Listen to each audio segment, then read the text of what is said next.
Salam, hər vaxtınız xeyir olsun. Bu gün sizlərlə qısa vaxtda hazırlaya biləcəyiniz, qışda yeməklərinizin yanında çox-çox ləzzətlə yeyəcəyiniz göyəm turşusu resepti paylaşacağam. Turşular üçün 2 kiloqram bərk göyəmdən istifadə edəcəm. Rayondan gəlmə bərk göyəmlərdir. Kəsib sizə də göstərim içini bu şəkildədir.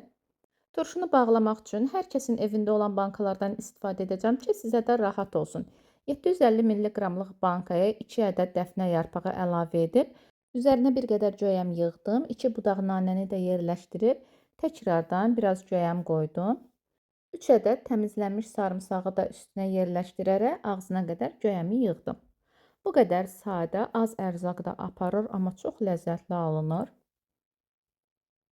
Üzərinə xırda qara istiotdan təxminən 10-12 ədəd, yəni qaşığın ucunda əlavə etdim. 1 yemək qaşığı şəkər tozu və 1 yemək qaşığı turşu duzu əlavə edirəm. Buna pendir duzu da deyirlər. Əsasən 3 kiloluq paketlərdə satılır. Üzərinə 3-4 yemək qaşığı qədər sirkə əlavə etdim. Bəzi reseptlərdə yarım stəkan və ya daha artıq deyilir. Qətiyyən çox tökməyin, yoxsa çox turş ola bilər tutmanız. Və son olaraq üstünə çıxacaq qədər qaynaya-qaynaya qaynar su əlavə edib, qapağını kip vəziyyətdə örtdüm. Bir qədər əlimlə bu şəkildə çalxaladım ki, içindəki şəkər, tuz və duz həll olsun. Bu qədər çox rahatlıqla da bağladıq. Birini də göstərəcəm, bu dəfə isə giləmərzə ilə bağlayacağım. Eyni formada bağlayıram. Yenidən 2 ədəd dəfnə yarpağını əlavə edib göyəmdən yığdım. Sarımsağı da əlavə etdim və gördüyünüz kimi o giləmərzədən bir dolu yemək qaşığı əlavə edirəm. Giləmərzə əsasən cənub tərəfdə səhv etmirəmsə olur. Bu barədə ətraflı rəylər bölməsində yaza bilərsiniz. Məndə quru ovuntusu var idi. Ona görə bu şəkildə əlavə etdim. Əgər budaq formasında varsa sizdə, onu da elə nanə kimi budaq şəklində qoya bilərsiniz bankanın içinə.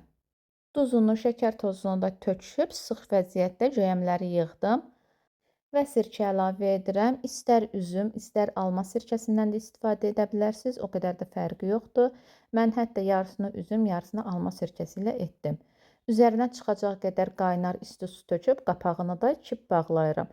Qeyd edim ki, bankalar və qapaq əvvəlcədən steril vəziyyətə gətirilmişdir. Bu arada əziyyətimi yerdə qoymayıb, videolarımı bəyənib, rəy yazıb paylaşaraq mənə dəstək olduğunuz üçün hər birinizə çox-çox təşəkkür edirəm. Əgər qoyduğum videolardan xəbərdar olmaq istərsəniz, abunə olaraq bildirim işarəsini də aça bilərsiniz. Bankaların ağzını möhkəmcə bağladım, suyu axıb-axmamağını da yoxladım, qətiyyən su axmır, çox gözəl də vakuumlanıb. Qalın adyala büküb təxminən bir gün ərzində saxlayıram, yəni tamamilə soyuyana qədər adyalda bükülü vəziyyətdə qalsın. Bir həftə 10 gün müddətində artıq tutmalarınız hazır olacaq. 4 günün sonunda bu vəziyyətdə idi. O qədər ləzzətlidir ki, bir dənəsini açdım. Artıq bütün yeməklərdə demək olar ki, süfrəmizdə bu turşudur. Mütləq bol-bol bağlayacağam. Əminəm ki, siz də bağlasanız çox-çox razı qalacaqsınız. Rəngi, dadı, hətta suyunun dadı belə möhtəşəmdir. Kanalımı izləmədə qalın. Bu il inşallah çox gözəl turşular, qışa hazırlıqlar paylaşacağam. İzlədiyiniz üçün təşəkkür edirəm. Sağ olun. Allah əmanət olun.